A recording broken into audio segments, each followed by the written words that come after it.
Tout va bien aussi, voilà, il y a un petit peu de gens d'un peu partout, de grande diversité, c'est sympa. Ok. Combien y avait-il de personnes dans le premier groupe? Ah, vous êtes excellent quand même. 5 personnes, et effectivement, et vous avez raison, vous avez été capable quand même de recompter a posteriori, hein, c'est-à-dire que sans les voir, très très fort. Combien y avait-il de personnes dans le deuxième groupe? Combien? 39 ratés. 35 ratés. 52, non. Alors, je vous ai quand même aidé en vous disant qu'on fait des calculs pifométriques. Combien il y en a? Beaucoup, oui, bien sûr, il y en a beaucoup. Qu'est-ce que ça veut dire beaucoup? Beaucoup, ça veut dire que ça dépasse ma capacité à compter a posteriori. C'est-à-dire qu'en en fait, dans un groupe, quand vous avez des gens qui agissent, vous êtes rarement à prendre un cahier et puis à noter, voilà, lui a agi, ça a autant de personnes différentes, etc. Vous ne comptez jamais comme ça. Par contre, a posteriori, vous vous dites, mais c'est toujours les mêmes qui bossent. C'est-à-dire que vous avez pu les compter d'une certaine manière. Ou alors, il y a beaucoup de monde. Ah, il est super ce groupe, c'est vraiment actif, il y a beaucoup de monde. Et la limite de beaucoup, elle est extrêmement intéressante, parce que cette limite, elle est comprise entre 5 et 9. À peu près. Il y a un papier très célèbre qui s'appelle La magie du nombre 7 plus ou moins 2. Donc ça veut dire que si jamais vous avez 5 personnes actives, tout le monde est capable de les compter. Vous avez tous été capable de les compter, sauf qu'un vraiment pathologique. Mais même si vous n'avez pas de mémoire, vous avez une mémoire de travail. Et normalement, ça fonctionne bien. Par contre, après 6, 7, 8, 9, et bien ça dépend de vous. Ça dépend de votre fatigue, de plein de choses. C'est-à-dire qu'on arrive à dépasser un peu, mais peut-être que vous arrivez à compter jusqu'à 5, peut-être jusqu'à 7, peut-être jusqu'à 9. Bon, au XXIe siècle, soyons honnêtes, on compte plutôt jusqu'à 5, parce qu'on a la tête bien encombrée. Mais si vous voulez être sûr que pour tout le monde, pratiquement dans votre groupe, ça fasse 10, c'est très simple. Ça fasse beaucoup, et bien il faut que ça fasse plus que 9.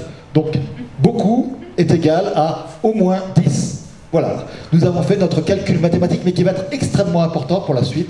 Donc vous avez intérêt à avoir 10 personnes actives, et j'insiste bien, actives.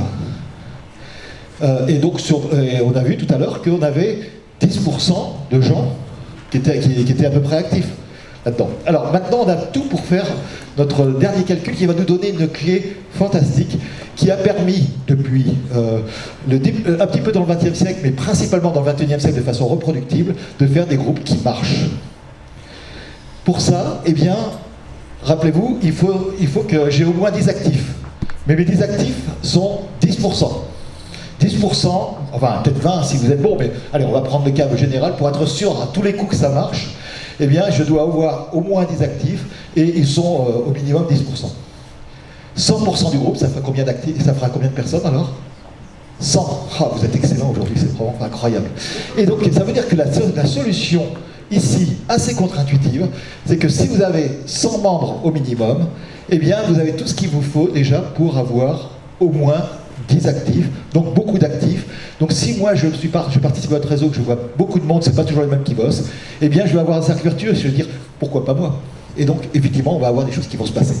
Dans un cas de figure, en dessous de 10, on a des chances d'avoir, et alors surtout en dessous de 5, on va avoir un cercle vicieux, et au-dessus de 10, eh bien on va avoir un cercle vertueux. Alors, on a vu plusieurs types de groupes, et chaque groupe a ses avantages. Alors on a vu les avantages du groupe en étoile, mais on va regarder nos deux groupes holoptiques. Voilà, ça fait clair. Non, nos deux groupes en réseau, petit groupe et grand groupe. Alors déjà, il y a une petite chose à savoir, c'est que les 10% qui sont actifs, c'est pas toujours les mêmes. Tout à l'heure, Régis disait, oui, mais alors finalement, par exemple, quelqu'un qui est élu, ben, il va peut-être changer, mais pour plein d'autres raisons, parce qu'on déménage, parce qu'il y a d'autres choses, je suis actif à un moment donné, je le suis moins à un autre moment. Et donc, évidemment, je ne sais pas toujours quelles sont ces 10 personnes actives ou ces 10% d'actifs. Si on est 200, on peut même être plus actif. Et donc, je vais avoir un problème sur les grands groupes. Et sur les petits groupes, par contre, ça c'est facile parce que c'est toujours les mêmes qui vont être actifs chez à peu près tout le monde. Et donc, je peux planifier. Donc, les petits groupes en réseau ont un gros avantage, c'est qu'ils sont beaucoup plus efficaces pour avoir des résultats concrets. Pas simplement l'utilité sociale, qui est super intéressante, super importante, mais difficile à mesurer, mais aussi des résultats où on fait des choses, par exemple, comme je vois ici, comme je vois là-bas, des expérimentations conduites par un petit groupe de personnes, des petites choses très très concrètes qui vont être intéressantes pour tout le monde. Et puis par contre, le grand groupe, lui, ben, il permet de passer à l'échelle. On est quand même beaucoup plus légitime quand on est dans un grand groupe que si on est simplement 3-4 à faire nos trucs dans notre coin. On a beaucoup plus d'intelligence collective. C'est-à-dire que si on cherche quelque chose, on va trouver des idées grâce à un grand groupe. Bref, on a un avantage pour les petits groupes et un avantage pour les grands groupes. Et on n'a pas encore résolu notre problème parce que nous, on aimerait bien tout ça. En fait, c'est un problème qui techniquement est connu sous le nom de comment avoir le beurre et l'argent du beurre. Et alors j'ai une bonne nouvelle pour vous, une nouvelle absolument extraordinaire. Pour la première fois dans l'histoire de l'humanité, eh bien, nous avons découvert comment avoir le beurre et l'argent du beurre. Grande nouvelle, et je suis même ému de vous le donner aujourd'hui. Eh bien, il suffit d'avoir la moitié du beurre et l'autre moitié du beurre pour acheter la tartine avec l'argent. Et donc, en fait, c'est exactement ce qu'on va faire. En fait, on va essayer d'avoir le beurre et l'argent du beurre. On va essayer d'avoir des petits groupes, l'avantage des petits groupes, l'avantage des grands groupes.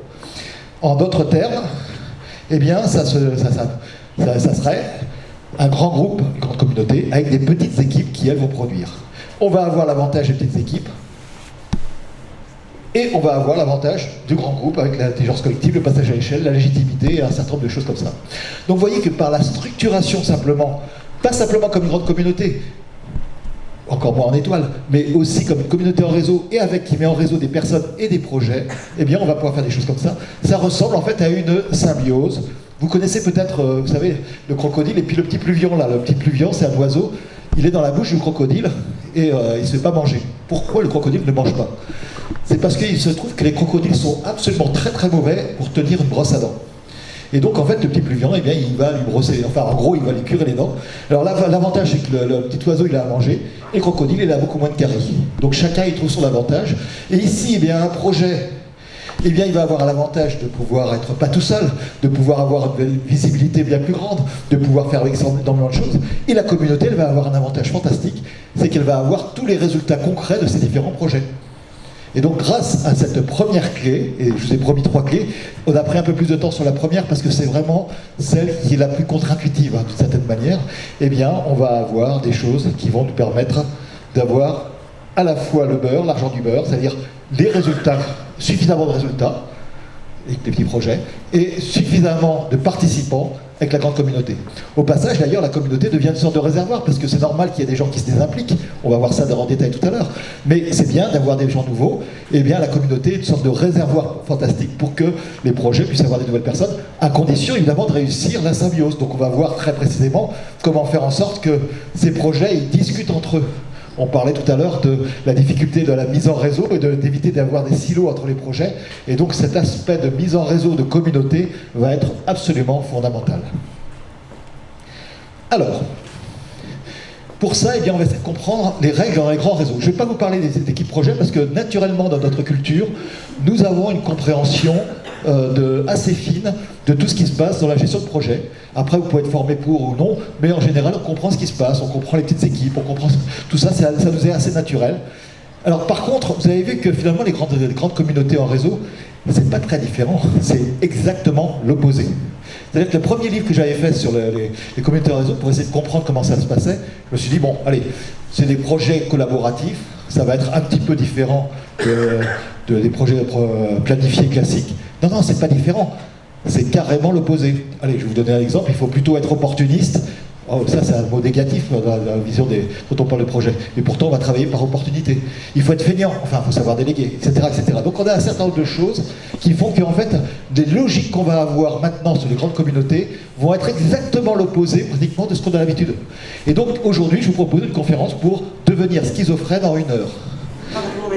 C'est-à-dire, en fait, vous allez devoir comprendre la logique des petits projets, mais aussi la logique des grandes communautés. Et pour ça, eh bien, la grande différence déjà, c'est que si tout le monde bosse, à quelques exceptions près, dans les projets, donc en gros on a des actifs, quoi, eh bien, dans la communauté, c'est un petit peu plus sophistiqué. Vous avez quoi? Alors, on va distinguer déjà les proactifs et les réactifs. On va aller un petit peu plus dans le détail. Proactifs, c'est les gens qui vont prendre des initiatives. Par exemple, qui vont lancer un projet, qui vont lancer une idée, qui vont lancer quelque chose. Et les réactifs, c'est ceux qui vont donner un coup de main. Un coup de main pour ton projet, ou alors qui vont ranger les chaises à la fin de la session. Bref, il y a différents